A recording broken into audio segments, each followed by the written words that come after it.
Holy balls, everybody. We're back in the saddle with World 1-1 podcast. Dear God, it's good to be back. I've missed every fucking one of you. Before we start, I want to tell you about our sponsor this week, Raid Shadow Legends, a mobile game. Are you fucking kidding me? Nobody sponsors this shit. It's not worth the 7 people that listen to us. Wow. No, but before we do get into the meat and taters, I should put out there, though, you can and should find us at our home at podbean.com/world11. And also, you know, the delightful YouTube channel that we've got going on, where we've got the Dust and Elysian Tail giveaway happening. So if you check out the unboxing video we have for Dust and Elysian Tail, give that a like and leave a comment there.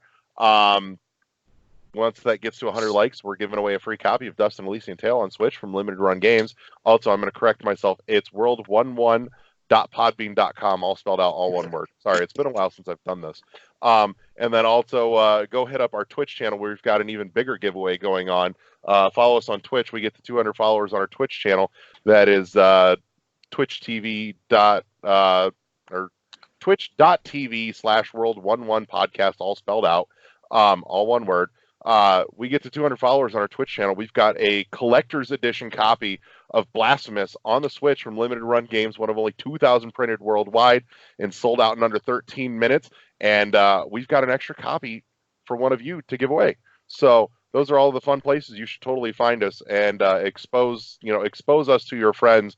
I would recommend doing so consensually, but I mean, if you have to strap into a chair, yeah. So, that being said, fucking hell, I am, as always, your host, Larry the Bearded Wonder. Joining me this fine evening is my original partner in crime, Eddie Blackman V. Mega Man is still number 1. You're a man after Michael's own heart.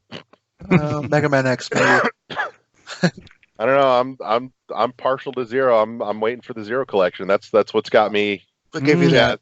Okay. I haven't played all the Zero games. Oh, they're so good. They are good. God, I'm actually really looking forward to replaying the ZX series. I think Mega Man X5 when you play between Mega Man and Zero. I think X5 is a good one. That was 4. That was 4. Yeah. Well, I thought 4, 5, and 6 actually. I think I like 5 better because that one had the steering wheel in the background for the 3D that went up.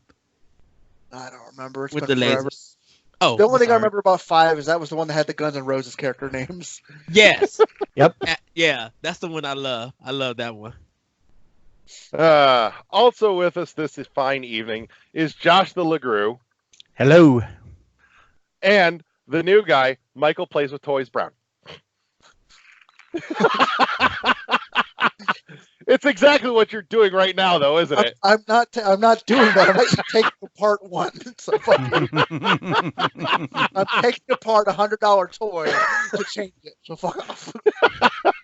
Let's make sure that you're talking about a collectible toy like a Gundam or a Transformer. Transformer. I'm taking apart a $100 Transformer right now to alter it. Are you going to repaint it? Or sorta. It's I bought it literally to remake it into a character from the comics. So I'm kind of like there was an upgrade kit that someone made. Is that the one you were telling me about the other day? Yes. Okay.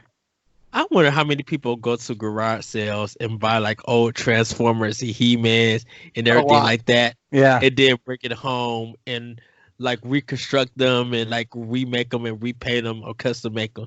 There's actually a huge market for it. My friend Sappy actually just recently found a big ass box of old G1 stuff. And he literally didn't know what he had, so he brought it to me and goes, "Here, sell this for me." And just like I put it all back together, figured out it was all in pretty good shape. He made like $300 off it. How much did you make? I made a good 100. Shoot, I mean, like I need $250 on this. It was so cool being able to see it all again. Right. Anyway, so we're we're gonna. I know we mentioned as we were kind of going into hiatus and looking ahead, we were looking to kind of tweak the format and tighten it down a little bit. So you'll notice the aim here is that we're hoping to not be quite so fucking long in the tooth as we've always been historically, and buckle it down a tidge. But the format should feel pretty familiar. So with that said, let's kick this shit off with oh my god, video games. Eddie, the fuck have you been playing? Give me 2 highlights. What you got? So for Switch, I've been playing Tokyo Mirage Session. Getting into that game, so much fun. Love the grinding, love the music. Like, yes, it's very anime, but man, it's such a great RPG. I brought this on Wii U, um, and like everybody's been wanting this game to come on Switch, and so I've been putting a lot of time into this game. It's just this game is just gorgeous. I love the fights. They're very easy to get into. So if you played the Shin Megami Tensei or Persona games, you'll probably understand how to play them. But this one is a little bit more basic and easier for you to get into, which is also cool. They let you select the difficulty you want. So if you want to play on easy, normal, or hard, you can at the beginning of the game. You don't really see that in a lot of RPGs. You just really get new game started, and that's it. You don't get to change your difficulty at all. So I've been playing that. It's so magical. It just yeah, and a lot of people are happy that it came back because people bought Tokyo Mirage Session and then they bought the Dark Samus over the Castlevania over Simon Belmont. The Dark Samus is so fucking pretty. It is. Oh. It is. We were just talking about that, Larry and I. Mm-hmm. Yeah, I didn't know they was gonna be dropping it because that one I know they were making it, but I didn't know when Nintendo was gonna give it an official date because they just didn't say anything about the amiibo about it for a while. So yeah, so that's on Switch. My second game is Borderlands 3. Been playing that. It's good. It's nothing that he needed a conference for. It's nothing that I feel like Epic really wasted their money trying to do a 1-year exclusive on it. It's bland RPG shooter game. If you want to do it with one person or 4 people, it's okay. It's nothing like really spectacular or anything. You know, the comedy is kind of just like meh. It's Borderlands. It's Borderlands. Yeah, and it's just like, yeah, I paid $20 for this game, for Black Friday, but I'm just like, I'm glad I didn't spend $60 on here. This does not seem the value of enjoyment that I would have got if I paid $60. I think if I would have brought it, I think it would have probably still been in this box, and I just would have went to Demon X Machina, Dragon Quest 11, Link's Awakening. I would have went back to all the Nintendo and Xbox stuff, first party stuff, or even some Sony first party stuff. It's a okay game. It's nothing like really there for it. I was telling you guys about a certain game that might bring controversy. I've been playing, and this is my last game, Larry. I've been playing Far Lone Sales, and it's better than Far Lone Sales. What is that for? It's for Xbox, Switch. I've Xbox missed Switch, this somehow. Xbox, Switch, PS4. Okay, So it's like you're on this planet that don't really have any oceans anymore, and you have your own boat, and you gotta try to get it to a certain destination. They consider it as a adventure game. This game, I definitely can't say it's way better than Inside. I don't think Inside is worth the game of the year that people grant it to be. No. Inside was a 6.5. This game is probably like an 8.5. It's really good. Soundtrack is really, really a lot of piano playing and stuff, and different moves change while you're going right and pushing your boat, or making the fuel and stuff. And it has kind of like, it doesn't have a Metroid sense to it, but it's just like you do get new parts to your boat, and you sometimes get rid of your old parts to get new parts and stuff. And it just happens automatically because it's part of the story and everything. But Far Long Sale, I got it on Xbox. I think I paid like $3 or $4 for it. It wasn't that much. But it's a nice indie game. It came out in 2018, I believe. So it's a kind of an older game, but if anyone's interested, they could take a look at it on YouTube, or if you want to support them, go pick up a copy of it. But Far Long Sale, a really good game. Not even mad at it. I really enjoyed myself. I may be 65% done with it. I think after the show, and I'll hop back on, I think I'll be done with it. I think it's only about 3 hours, or three or 4 hours. I don't. I'm not sure how long it is. Not super meaty. Yeah, because you really don't fight any enemies in the game. It's an adventure game. Right. Yeah. Okay with that. I read about it. Yep. But like inside had enemies at times, so that's why I just wanted to make sure that when people decide to play it, you don't have to worry about combat or anything. Cool. I can see myself probably looking into Far Loan Sales and possibly picking it up if it's cheap. It's you've piqued my interest on this for something that I had not come across before. Yeah,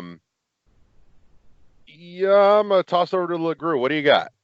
Okay, so 2 games I've been playing. Borderlands 3 is one I started up, and I'm having Am I the only one not playing fucking Borderlands 3? I swear to God. I'm telling you, I'm having a little different experience than Eddie because I'm really enjoying it, and it's because I'm playing it mainly with another friend of mine.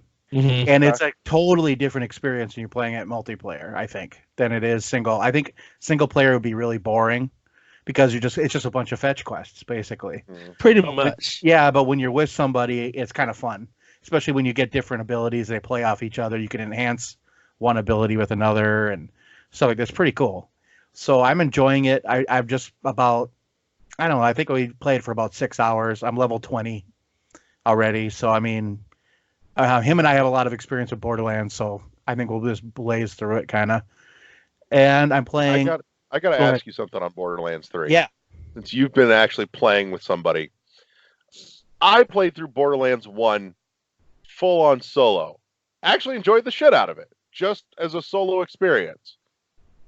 What changed that 3 would come off as not that same fun experience solo that 1 had? Here's the thing, like, okay, I think that Borderlands 2 really kind of leaned into it, where you play with another person because your abilities can actually play off each other. Okay. Where, you can have abilities that help the whole party or whatever. I also think Borderlands in itself is suffering from not really evolving. So it's kind of like the same game. 3 is really the same game as 2, just a little more enhanced. The menus are better. The graphics are better. The menus are garbage.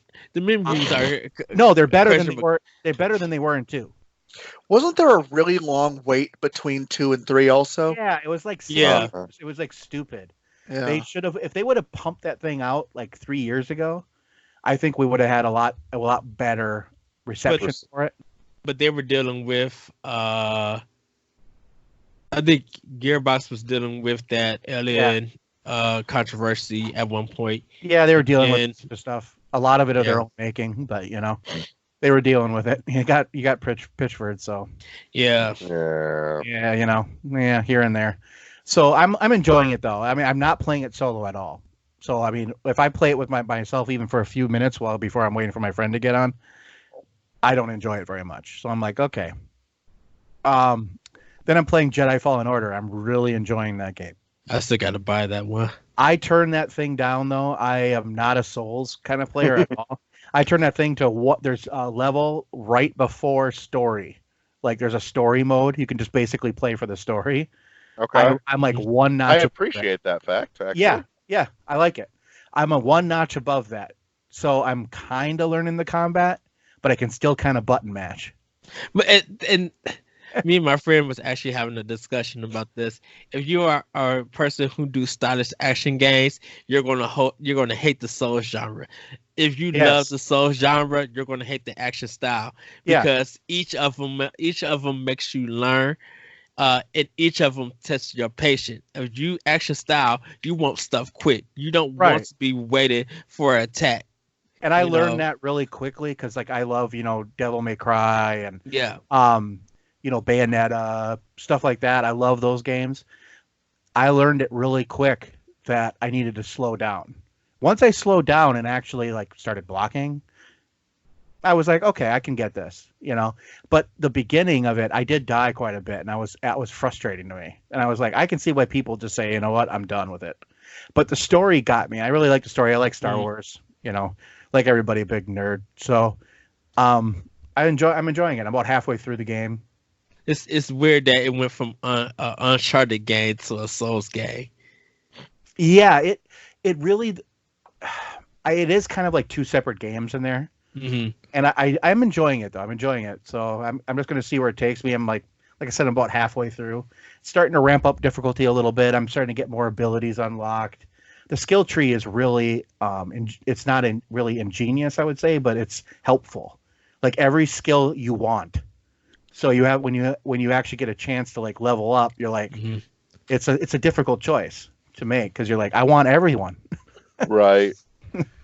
I had a little bit of that with Ori, actually. Yeah, I did too.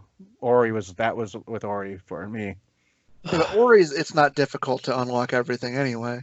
No, it's not, but it's a case of what do I want first? Yeah, what do I want now? Yeah. I pretty much always go, okay, what's going to get me the triple jump fastest? Yeah. I started looking at it at first as what's going to facilitate me being able to level up the fastest to get the rest of the shit faster. Mm-hmm. I see. Oh yeah, that's what I do. I do that too a lot. Like with Jedi, I've realized that I'm looking at, for example, you have a Force abilities and things like that, which I am starting to rely on more. The one critique I have on the game is I wish, for the love of God, you had some kind of, you had more long, like a mid to a long range combat instead of everything having to be close combat. Or you just get to, use the lightsaber to deflect. I wish you could get like a blaster for certain, for like a few guys at a time.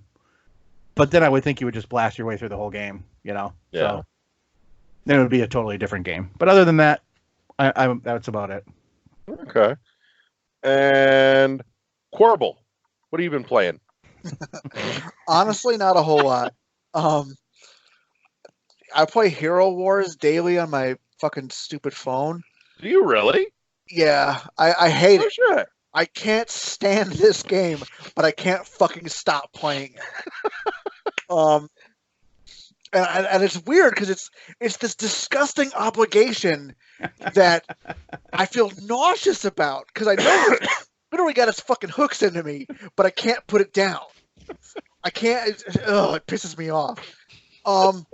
I just hit at level 120, which is max level, and it just, as I said, what?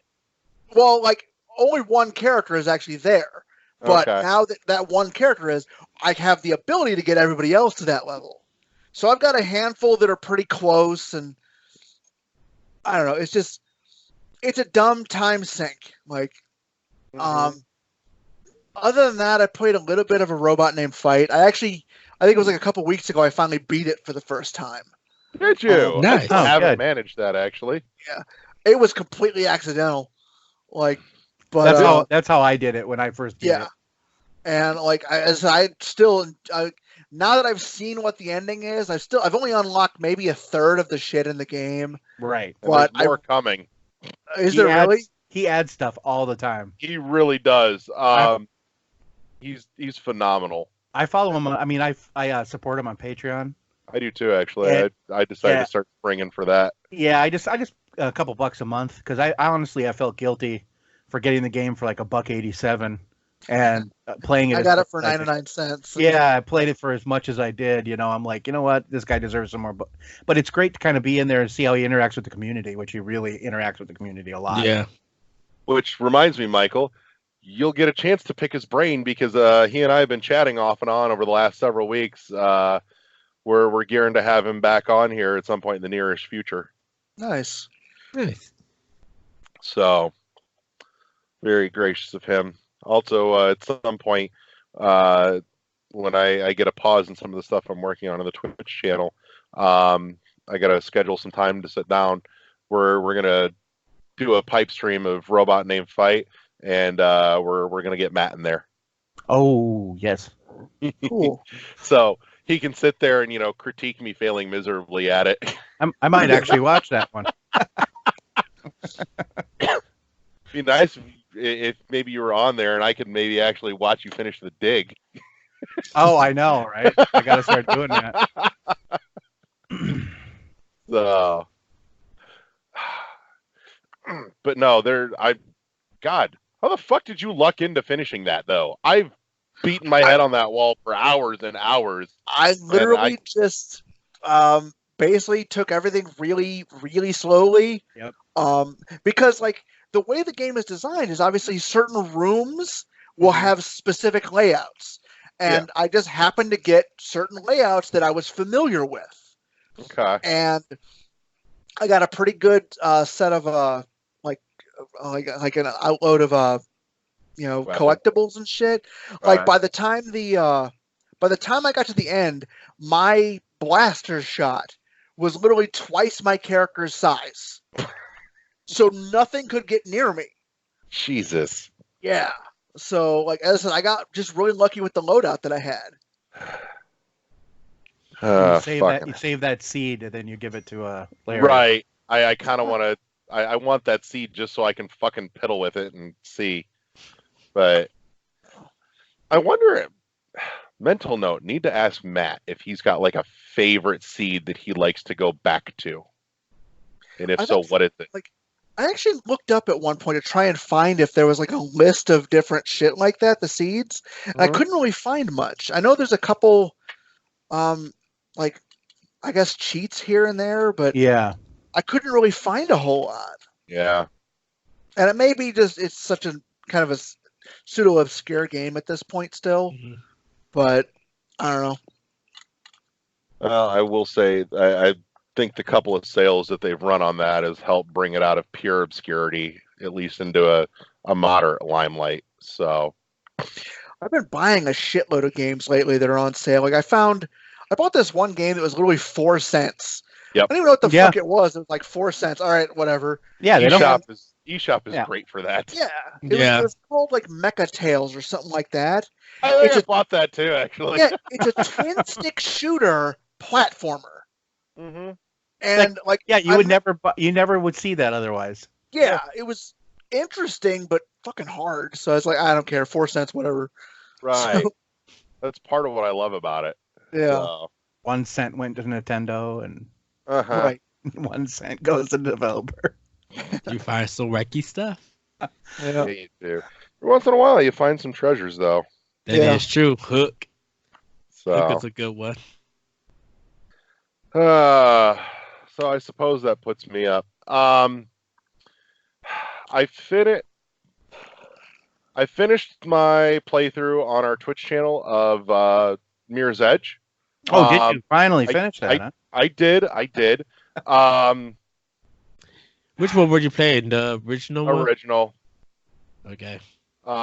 Which honestly, it's probably been 10 years since I picked it up and touched it. And there are parts of it that I still absolutely adore, and the parts that irritated the shit out of me still irritate the shit out of me. Which is the combat. No, I don't mind the combat so much. I honestly, I'm more irritated at the trial and error and the fact that there are some jumps and grabs that should click but don't unless you've got your angles exactly. The timing and angles in that game are crazy. Yeah, like if that had gotten, kind of rounded off a little bit, that would have helped shit tremendously. But one thing that did occur to me on this playthrough was that one of the things it struggles with sometimes is visually directing you where to go. And that's where some of the combat scenes shine. because have any of you ever listened to? There's a short podcast series called From a Different Point of View. I have not. Okay, so LeGrew, especially as a Star Wars fan, you should check this out because it's told from the perspective of a sand trooper from Star Wars. Sure. Yeah, it's fucking awesome. Oh. And he makes the point that, you know, people rip on stormtroopers all the time for not being able to hit shit. He goes, no, that's fucking bull crap. Fact of the matter is, we're great fucking marksmen. But that whole scene of the Death Star, all that gunfire and nobody got hit, that's pure fucking skill. You know why? Because they were being herded. And this was sticking in my head this whole time. Because, and he made a valid point about the fucking Death Star. This thing was literally just constructed. It's absolutely enormous. How in the fuck is anybody going to know where to go? And he makes the great joke. It's like, I've been stationed here for 6 months and I still haven't found the fucking CVS. Wow. So, but that being said, the combat scenes in Mirror's Edge actually excel in that because every one of those scenes, or almost every one of them, stand head and shoulders above where you're running, or at least trying to run, but have nobody shooting at you, because when you're being shot at, you get a general sense of, I should probably go this way because it's away from where the bullets are fucking coming from. It's a functional clue of direction, but when the pacing stops and nobody's on your fucking tail about it, a lot of times you're left to just kind of meander.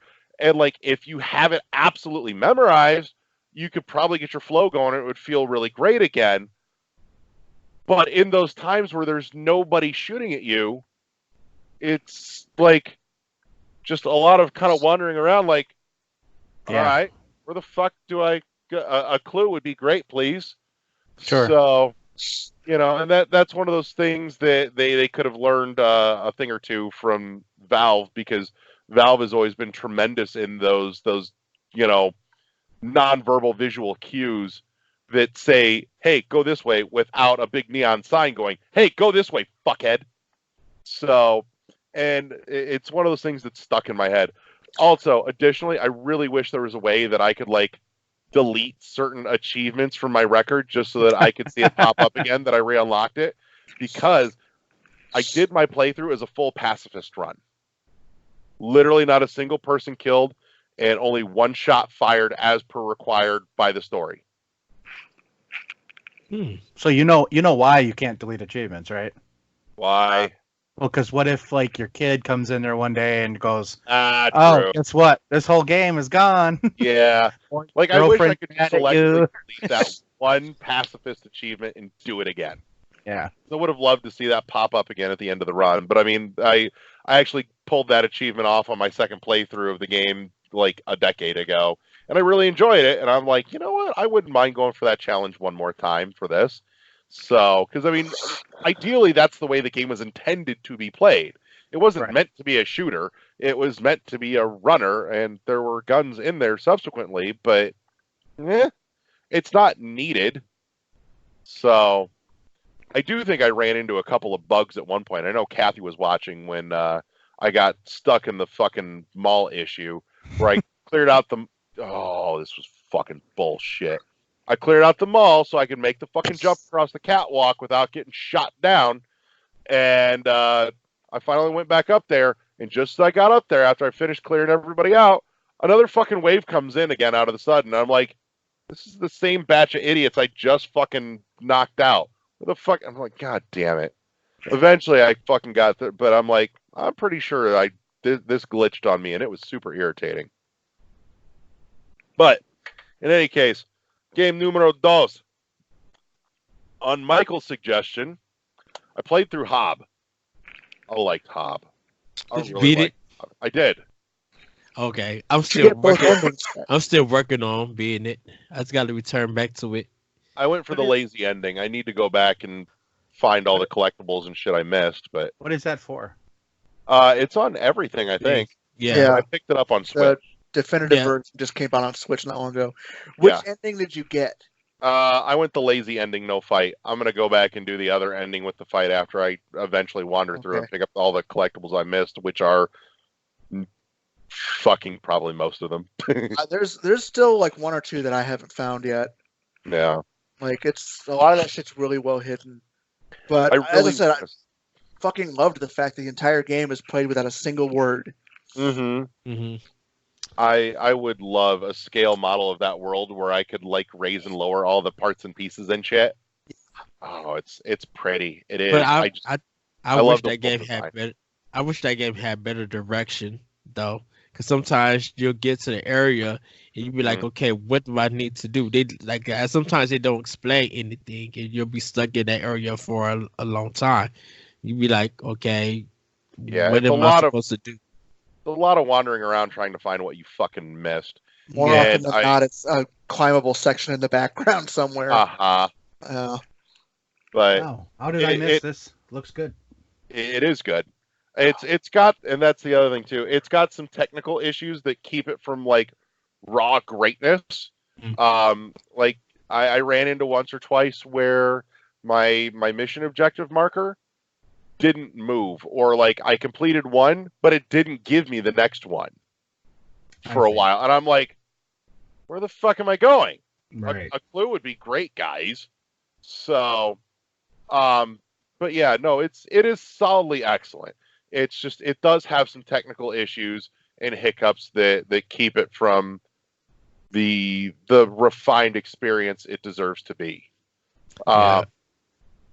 Everybody thought that we were getting Borderlands 1, or the Hansel collection, and then they gave us Hob instead. I'm okay with that. I'm well okay with that, truth be told. So I've got Handsome Collection on my Xbox. I don't need it again on my Switch. Yeah, no. So, but lastly, now that I've finished Mirror's Edge for World 1-1 Plays, I'm working on another one that I had started, and it's been hanging open for a while. I've been working my way through more of the Messenger, and I have finally hit the mid-game point where it transitions from the Ninja Gaiden Light into the Metroidvania time hopping stuff, and what I've played of it so far is really good. It's really good. I showed Michael some of the just the dialogue and the writing the other day. Oh my god, that game is so fucking funny. It's so damn funny.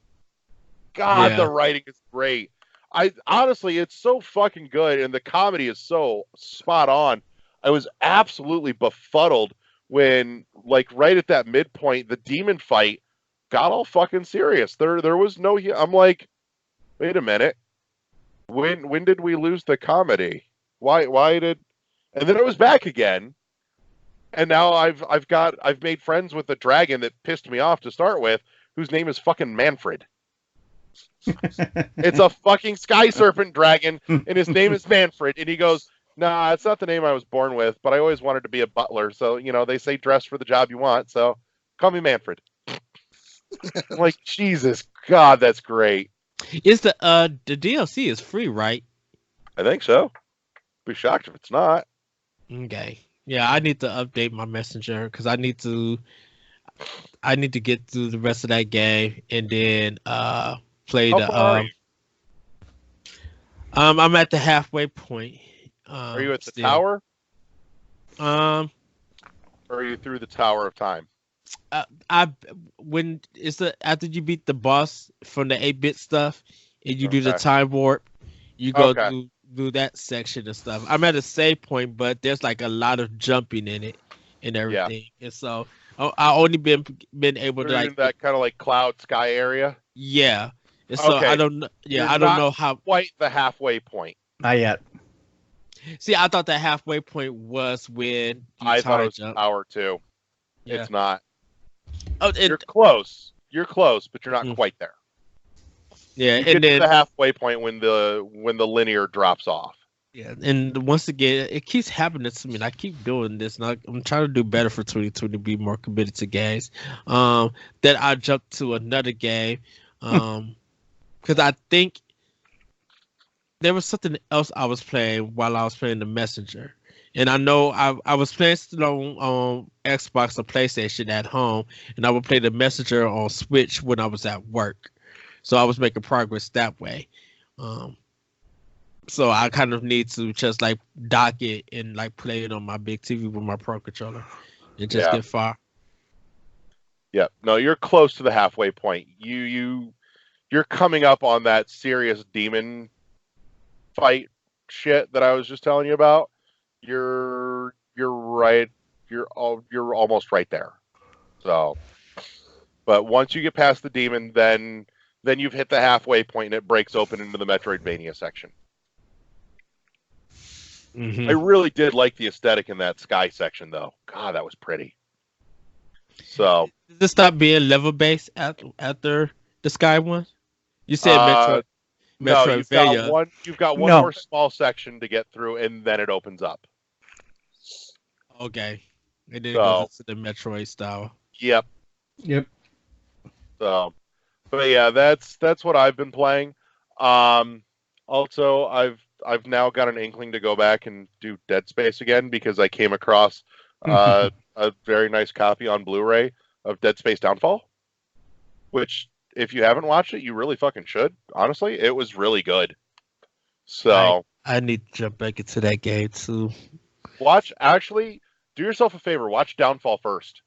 Downfall is technically a prequel to Dead Space. Yeah, it's supposed to like I've seen get you up to the point where I've the seen- game starts. Because Right? that one's the It animated. does. That one is Yep. the animated movie, right? It's the animated one with Space Jesus. Yeah, I seen that one. Wait. Space Jesus? Bruce Boxleitner. Sheridan. Space Jesus. Ah, okay. Space Jesus for president. Back from the dead. Yeah, Bruce Boxleitner's in Downfall. Cool. So, but yeah. So I think that brings us to our halfway point where, it just, God, it feels like forever since I've done this. let me make sure it still works. Check the vocal cords. Yep. Break. Welcome back, everybody, to the third half of the show. This week we're gonna deep dive into a little bit different topic. This actually happened up in conversation between Michael and I last night, and I thought this would be fun to play with. Plus, it's been a fucking slow news week, so this panned out well. I approve. But before we do, I kind of want to throw out there and give you guys a quick sneak peek ahead at some of the stuff that we're working on for the show. We've got some interviews that we're cooking. We're working on locking down some details, but kind of a peek under the hood at what's coming or behind the curtain here. Some of the ones that we're talking to and trying to lock down dates and times and deets on. One, I've been banging on this door for well over a year now, and I finally got somebody to fucking answer. But we are, I'm super pumped. We're looking at getting on some of the crew from Limited Run Games. So that'll be fucking fantastic. And then also, other big name, our first AAA dev interview with Dennis Dyack.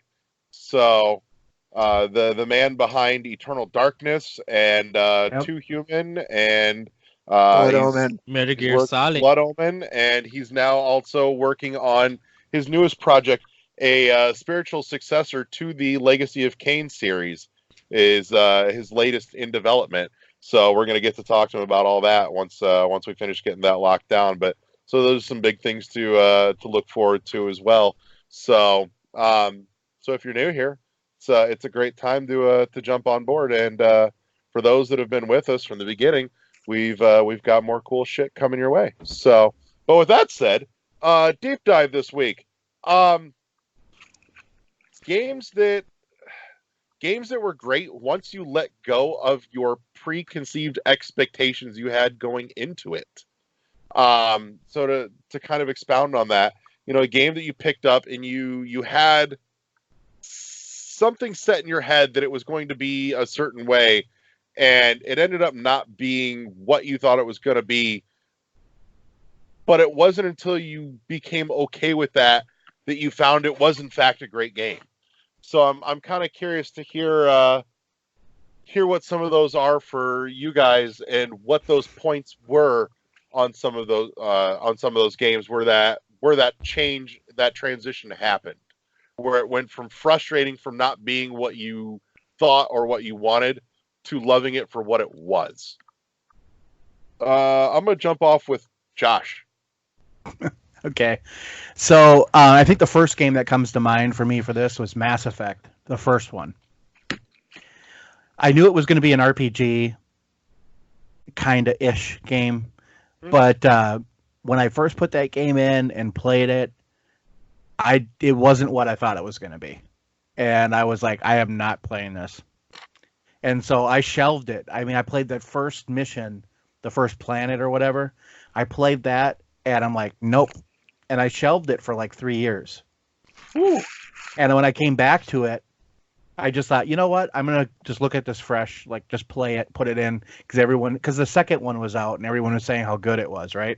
Mm-hmm. So I started playing it again, and I got through that first mission again, and then it just clicked. I'm like, you know what? This is going to be awesome, because I'm going to let it take me on the journey. And I think why it clicked for me a second time was better. It was probably my personal time and space. When I first got the game, I was living with my in-laws, and I had my big TV, and that's about all I had. And I was playing Call of Duty 4 every night. So I was like, okay, well, I needed something quick and fast to play. I didn't really have like hours and hours to feel comfortable playing. And then when I finally played again, we had our own place and everything like that. So I was like, and then I just kind of let it go. Like I said, I'm just like, okay, and I just let the story kind of, brew, and it worked out. It became one of probably my most loved franchises. I played through the first one. I bought the second one and played it, and then after I did that, the third one came out like 6 months later because I had waited so long to play. Yeah, and I just kind of like almost binged them all, Right. And the second one, I would say the second game is the best game. I think a lot of people admit that, like, would probably agree with that, especially the suicide mission at the end. I'm not going to spoil anything on that, but and then the third game, I played that. I took a week off of work and I played that through, and I think I put like 70 hours into it. It's like more than I would work that week. I'm always like, so, but I loved it. So I was like, okay. And the whole series was great. And I have not played Andromeda yet. I was just going to say, what about? Yeah, I haven't played Andromeda yet. I'm thinking Andromeda is not bad. No, my whole thing is, I think if you look at it, I think if it wasn't a Mass Effect game, because people came into this with preconceived notions of what a Mass Effect game is. So that's kind of like, I'm thinking I might like it. I don't know. I think you will. I got to carve some time out. I think you will. It's a really good game. I dug it. I didn't have no problem with it. All right. So I'm gonna toss Michael into the fray. Give me one? Yeah, I know. It's been what, almost 20 years that we've known each other. I'm used to this by now. None of this phases me. But what's one that you went into expecting something and it wasn't that, and it didn't hit with you, but somewhere along the line, it finally clicked for what it was as opposed to what you expected or what you wanted it to be? Honestly, like Dead Cells. Okay. I heard a lot about Dead Cells. Everything I saw looked fucking gorgeous, but I went into it seriously thinking that the roguelite aspect of it was going to piss me off. Okay. And it took maybe about 10 times going through it. Mm-hmm. And then finally I was like, all right, I fucking get it, and it's fucking gorgeous, and I love it. Like, as I said, because I did the same thing with that I ended up doing with the robot named Fight. I accidentally beat it the first time. Mm-hmm. And as I said, it's just, it's been a fantastic game. Like, as I said, once I realized that the roguelite wasn't as bad as I was expecting it to be, yeah, it was way better than I thought. Like, and I've enjoyed the shit out of it. I think, yeah, go ahead. I think I would stipulate very specifically that I think it would qualify as a roguelite more than a roguelike, given that it actually has some permanent progression to it. Yeah. as opposed to giving you a full wipe. That actually definitely helped. As I said, like, because once I realized that there were certain aspects that were permanent once you found them, I made it a point to hunt those down, and they definitely have, like, I'm pretty sure if you were to take all that away, the game would irritate the fuck out of me at this point. Yeah. Yeah, I couldn't imagine not being able to climb along the walls or shit like that at this point. Right. Have you dug into any of the boss cells yet? No. I said I've messed with the first cell a little bit, but I haven't had the patience to get far with it lately, and it's been a while since I've actually picked it up. It took me a while, but that first boss cell finally started clicking for me, actually. Yeah. Well, like I love the fact that there are new enemy types, like with each boss cell, which I wasn't expecting that, honestly. Yeah. So like when I first started going back into it, the first time I ran into it, I was like, "What the fuck is this?" But yeah, as I said, I've really enjoyed the shit out of it. I'm like. Plus the fact that the new DLC, whenever that shit came out, like the giant stuff. Yeah, right. Yeah, that was another one that I accidentally finished. I didn't know what the hell I was doing, and I've literally only been able to beat it once. But like, you know, like as I said, just the fact that I was able to see it, I was like, all right, that's cool. Yeah, it's been good. All right. They've made so many fundamental core changes to the gameplay in that, and the mechanics. It's a totally different game now. It really is. But God, I laughed so hard though when you and I were talking that one night, LeGrew. I know. Yeah, I think it was right around Christmas time.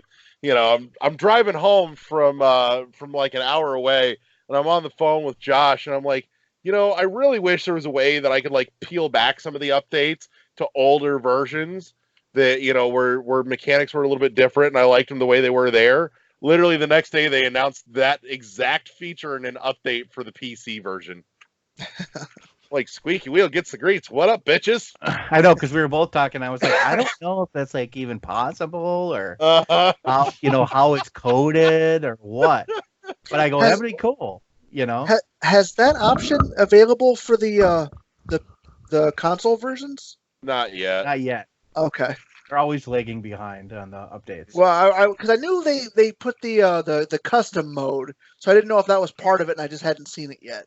No, this is something wholly different. This lets you peel back entire updates by like update versions. So you can go to like the way it was at launch, Yeah. if you want to play that game version, or if you want to play it now, or whatever one you like. Yeah, because there's been a lot of like core mechanic changes throughout the updates, so which, you know, that kind of thing honestly irritates me a little bit, because it's like I bought the game when it came out because I liked the game when it came out, and then they've wholly rearranged parts and taken away a lot of things that I really liked, and it's literally to a degree not the same game as when I bought it, and it's like, for all they know, they may have ruined the game for me or somebody else, because, you know, they may have stripped out something that I really appreciated, or changed the way something that I really liked worked. And so being able to make that call and peel back to other previous layers, I think is a phenomenal thing, and should frankly be standard for something like that. I'm kind of more bothered by the concept that they'll completely revamp the way a certain like the mutations work, like the way, that exactly. bothers me, because again, like you said, you're used to a certain play style, you get used to it, that's part of your mechanic, and then suddenly they alter it, and now you're like, okay, now what the fuck, I gotta relearn the game. Right, and that's part of why I like, and I'm looking forward to this update rolling out, where I can peel it back to older versions, to where certain mutations and weapons, you know, worked a way that I expected it to, or that I had gotten accustomed to. Yeah. So that's why I'm really glad that this actually came along. You just like your stuff the way it is. Yeah. Yeah. There's nothing wrong with that. There's nothing wrong with it. No. I mean, granted, there's something to be said too for being able to take the updates, roll with them, and learn a new challenge. but I want to be able to, if I want to play it that way, I want to have the option, not forced. I think something like this is interesting too, like in a tournament setting. Yeah. They would like be able to say like, this is the way you're going to play it. So everyone would be on that same level playing field. It would never change. Would be interesting. Oh, agreed. So, and Eddie, hit me with one. Okay, so it's not put. It's Tell me it's the order. no, never be the order. So no.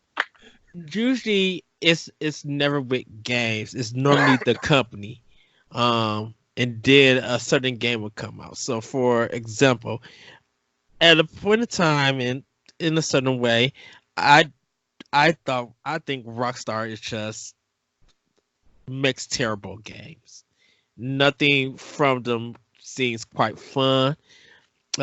Some of it just feels like broken and like kind of bland and boring. And so I have my fill of the Grand Theft Auto games from the PS2 days, and I was just like, I don't want to play nothing from them. But I took a look at Max Payne 3.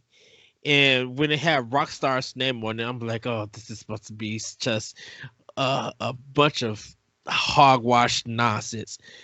I actually fell in love with the game. Like, I really was just like, whoa, this way surpassed my expectations. It had a great story.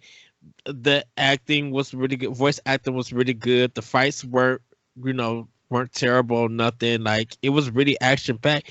And it was like cohesive. Like, this makes sense. Like, I could see this as a movie. And I just really enjoyed it. And I was just like, from playing the terrible Vice City to playing Max Payne 3, I was just like, wow, this is what they could do if they actually, really make a story that matters and really wants to jump into a narrative. I'm like, okay, and I enjoyed Max Payne 3. It really surpassed my expectations for it. And Josh, you mentioned Mass Effect. After playing Knights of the Old Republic, I hated BioWare. I would not touch their games. I own it, and I own J Empire on Xbox. But after playing Knights of the Old Republic, that game is a broken mess. And I was like, I would never play anything. When did you play Knights of the Old Republic? I played it maybe a year and a half after it came out. Oh, okay. Because I ended up getting J Empire first, right? And then I seen Knights of the Old Republic in a bargain bin for like $5. So sure. I was just like, I'll give them a try and everything. And I love J Empire. J Empire is really fun. But then I went and tried Knights of the Old Republic. I'm like, this don't give me no direction. They don't tell me what I should be doing. This game, like I played. Sorry. I tried to play it for like 2 days, and I sorry about that. Eddie, if you die on fucking recording, I'm gonna fire you preemptively because let me tell you, the paperwork that goes along with that shit is just awful. Yeah, we can't even put it on Twitch, I know. YouTube though, we could do that. It goes everybody. I would say if Logan Paul can get away with the whole Suicide Forest thing, I'm sure we can let Eddie die on YouTube. It'll boost ratings. It's gotta. No such thing as bad publicity. Little controversy is good for morale. Wow. And then next week he's back, We play it up all week. It's like any Marvel comic death. It never lasts for long. Yeah. True. We keep acting though, even though he's back, we keep acting like he's dead. Yeah, we can't hear him. Like, we'd like to take a minute to mourn Eddie Blackman V. Yeah. Like, he's like, guys, I'm right fucking here. Pour one out. Yeah. Wow. No, but I'm so glad I had that bottle handy. wow. But it did take like playing Mass Effect and getting into the story. Be like, okay, Mass Effect 1 is cool, giving BioWare another try. And then I played Mass Effect 2, and I was going with my friends told me, he was just like, give the series a try. I was going back and forth, calling him, texting him, being on chat and everything playing Mass Effect 2. I'm just like, I love this. This is my favorite character. This is my choice. What did you do? Like, for a whole month, I had played Mass Effect 2 before I beat it, and we were just going back and forth, talking about it. He had already beat it, but because I was playing it, he decided to go back in to play it, and I was just like, oh my goodness, I love this game. And that's kind of how that got me back into BioWare, was playing Mass Effect 2. So it was mostly the companies and stuff. Yeah. So. I gotta say, I honestly, I almost put down Jade Empire back in the day. Like I was about an hour to 2 hours deep, and I was almost to my breaking point, and I don't know what it was, but all of a sudden something fucking clicked. I mean, I really didn't even go into it with any expectations, but I'm like, oh, this could be neat. I'm fuck about with it. And I was, like I said, I was working my way in an hour, 2 hours, and I'm just like, this is doing nothing for me. And I don't know what it was, but there was a moment, it just like a switch flipped, and I'm like, I get it. And suddenly I'm having fun. Cool, let's play more. I think that's the best way when you go in the game with no expectations. It really surpasses what you thought. Like the Medal Honor reboot that EA did. Yeah, love that, love that game. Didn't even expect it to be that good. That and even Titanfall 2. Didn't expect for Respawn to make a story and some gameplay like that. Shoot, I was just like, this is on the level of being. To me, it was like, sorry about that again. This is on the level of being on keep that shit shit up, Prime. you're fired. This is on the level of being close to as good as Metroid Prime. Like I was into it, and still to this day, everybody was just like, people who are into first-person shooters and have not played Titanfall 2, give it a try, because it may be one of the best first-person shooter, level-based first-person shooters. Not only that, but it's Metroid cheap. Prime is completely different. Yeah. It's cheap. You can get it for like $5.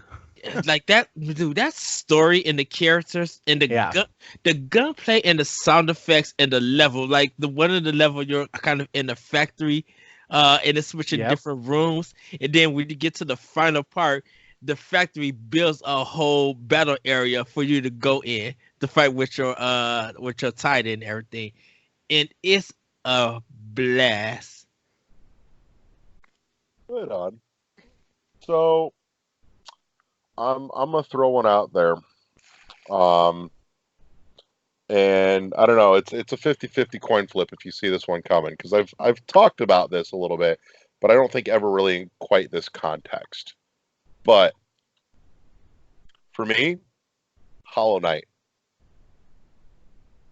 Hollow Knight was that game for me. I can see that because it kind of did that to me too. Because I went in going, all right, I've heard all the great things. I should be in for a badass Metroidvania game. This should totally be my cup of tea. And I got sick of waiting for it to come out on Switch because they had been obnoxiously silent about that. So I picked it up on PC. I played it for an hour or two. And I'm like, I don't like anything about this. This is fucking bullshit. Like, I have no map. I don't know where the fuck I'm going. This Hollow Knight was my introduction to anything really Souls-like, truth be told. Mm-hmm. You know, and I'm still not particularly big on the whole Souls-like thing. Hollow Knight and Blasphemous are really the only two games that have some of those mechanics that the trappings of a Souls game, kind of that I think transcend those trappings and hooked me. Despite that, and so I put it down. I'm like, yeah, I walked away. And at that point in time, there was rare a Metroidvania that I didn't pick up and finish. Now there's so fucking many. I know for a fact that there's probably at least a dozen that have slipped under my fucking radar these days. But you know, at that particular point in time, almost 2 years ago, there just wasn't. And I was just befuddled, and I was left with not even disappointment so much as just this empty feeling of like I should really be feeling something here, but the only thing I'm really feeling is disappointment in myself for leaving a Metroidvania barely touched. And but given some time and some distance from it, the Switch version, you know, stealth dropped day and date with Nintendo's E3 that year. Mhm. And I'm like, Yep. all right, I'm ready to go back to this. Fuck it, we're doing it. It's on my Switch. It's where I wanted to play this in the first place. And I went back in, and I don't think it's the fact that it was on the Switch. Don't get me wrong, it doesn't hurt, but I would not make that I wouldn't consider it a contributing factor here. But going back in, knowing what to expect out of the first hour or two of that game suddenly changed my outlook on all of it. And I was able to push through the crossroads and into Green Path finally, where it finally became colorful and lush and vibrant, and it came to life. And suddenly it clicked, and it was literally that restart was where my preconceived expectations went away of what it should be. I went back in having spent time away from it, but now going in knowing what to expect that I would be up against in that first, you know, hour or two, and it suddenly felt less arduous, more enjoyable. I was ready to be slow, paced, deliberate, and methodical with my combat, which I had not been previously. And it flourished into a game of the year for me instead. And this is, you know, only 3 or 4 months removed from having taken my first shot at it on the PC and walking away going, fuck, I can't be bothered to finish this. And so it totally turned for me, and that was where.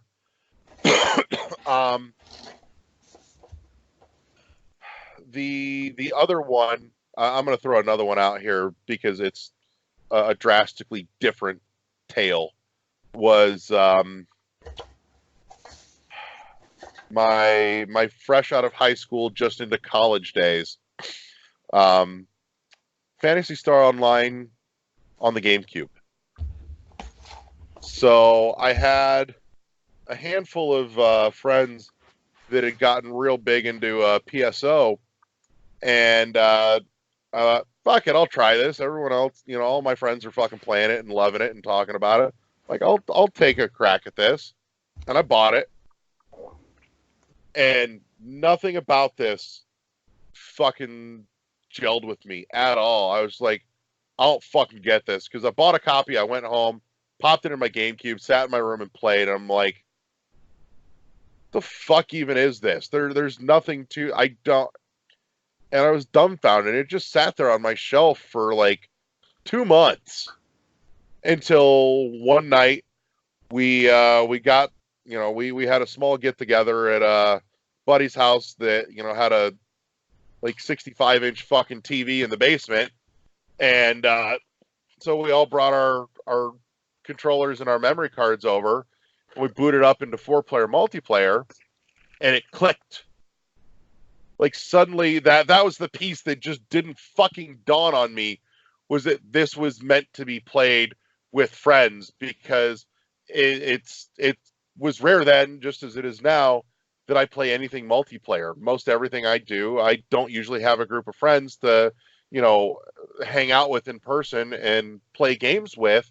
And so I was sitting there trying to figure out how to play this fucking game that had its own weird, warped language all its own.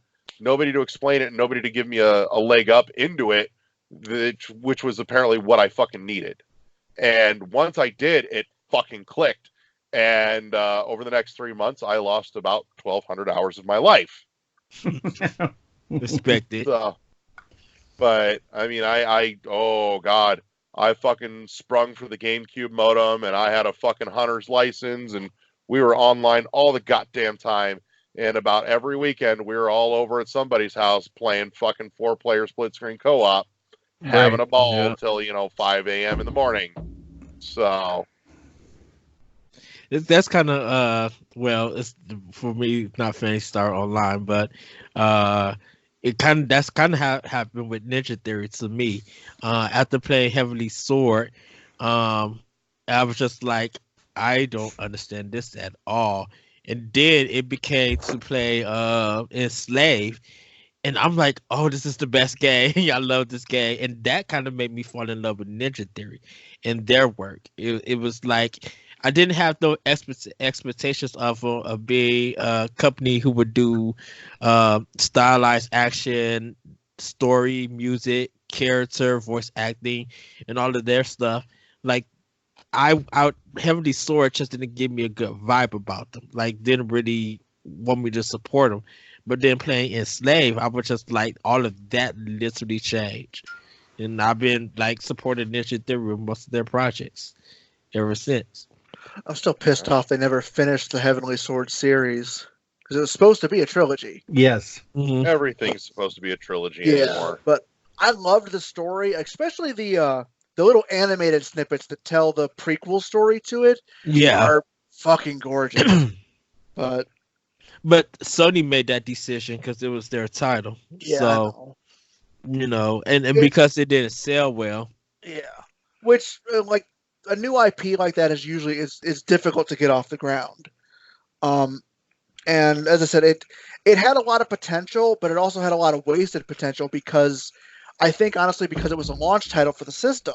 Yes. They didn't really know what they could do with it yet. And they wanted them to really use the motion control, the 6-axis, which in that game. part pissed me off. I was so bad at a typical launch game though. It sells extremely well because it's a launch game, and nobody even cares. They just pick it up, and then they have the gimmick of the system work on it, and everybody's pissed off about it. Mm-hmm. That was actually the whole reason I bought it, because when I bought the system, there was nothing else for it at that time. Right. You mean you didn't want to play that Flying Dragon game that, Lair. Yeah, that's the one. Thank you. No. I didn't have enough money to buy a PS3 at launch, so. I didn't buy it at launch. I bought it a little while. I did manage to get the backwards compatible version. Nice. But I bought, as I said, I bought Heavenly Sword, and I think it was Ninja Gaiden for it. And I fucking hated Ninja Gaiden. I could see you absolutely loathing that. As I said, it's a really pretty game, but you can't even notice. You don't even notice when you get hit. Just suddenly, attack. What the fuck? I'm dead. Right. Yeah. So it's very unforgiving. Souls-like game. Yeah. Another one for me, back on the original topic, was the Arkham series for Batman. Oh, yeah. I went into that thinking it was going to be Devil May Cry a la Batman, right? And they don't play like that at all. So I remember, like, when I first started playing it, when I first bought it, I didn't get that far into it. I wasn't really into it at all, and I just kind of shelved it and forgot about it. And what finally made me go back to it is right when the sequel came out, Arkham City. Yeah. Yeah, I for some reason decided, you know what, like I got really into the hype, and I ended up buying the second one, even though I hadn't even played the first one yet. Went back and played the first one and played it for what it is, and absolutely loved it. Like it's a fantastic game, and the second one just extrapolated on that. The third one had its issues, but it was still a great game. Like the story alone was worth all of that. Although I got pissed off with the Riddler trophies. How is a race a riddle type shit? Like just that. Yeah, that shit pissed me off. But overall, they were all fantastic games. And I know there's been a rumor flying around for a while that they're going to do another one. But that's what everybody's expecting. Yeah, I'll believe it when I see it at this point. Like, Arkham Origins was decent too. Like, more for the story than anything else. They changed a few of the controls that kind of bothered me, which I know Arkham Origins was an entirely different company, but Yeah. So they were decent games, way better than I originally thought. All right. Well, I think there's a solid note to wrap this up on, so that we don't get too long in the bloody tooth. So with that said, this is your gentle reminder. As always, I want to say thank you to everybody for joining us this evening. Thank you to my friends and cohorts, Eddie and Michael and Josh, for jumping on with me tonight. This is your guys' gentle reminder. Like an unwelcomed caress of the inner thigh, that kind of gentle. That Wow. if audio is your thing, then you should make sure that you add us to your RSS feed, podcatcher, or subscribe to us on what is it now these days? Apple Podcasts. That's right. iTunes is dead. I remembered. Google Play Music. We're also out on Spotify and iHeartRadio. And of course, our audio home at world11.podbean.com, all spelled out, all one word. Pick us up on, come hang and chat with us live on Twitch at, find us World 11 Podcast, all spelled out, all one word. So that's, twitch.tv/World 11 Podcast. And if you miss any of the cool stuff that we do on the Twitch channel, like the World 11 plays and pipe streams and other odds and ends, you can, of course, always catch the reruns, as well as extra goodies like our unboxing videos and more on our YouTube channel. So if you go on YouTube and you search for World 11 Podcast, you'll find us. And don't forget, we've got some stellar giveaways going on. We've got there will be links in all the descriptions wherever you find this. But we've got the Dust and Elysian Tale giveaway, the Blasphemous Collector's Edition giveaway going on. And then give us a shout on Twitter. That's World1_1 podcast on Twitter. All kinds of fun, just goofy, off the wall shit happening on Twitter. So it's a great way to reach out and get in touch with us too. So, but with that said, I'm gonna wrap. Again, thank you to all. It used to be all three of the people that listen to us, but I've noticed the numbers have improved. We're up to 7. So thank you to all 7 of you. That 6. I'm on the show now, so I don't have to. Oh, that's right. No longer count you. Damn it. I suppose we've still got a net gain of 3, so I'll take it. Anyways, but yeah. So with that said, everybody say goodnight, Gracie. Right, everybody, and we'll Good see night. you next. And we'll see you next time on World 11 Podcast. Bye, everybody. Peace.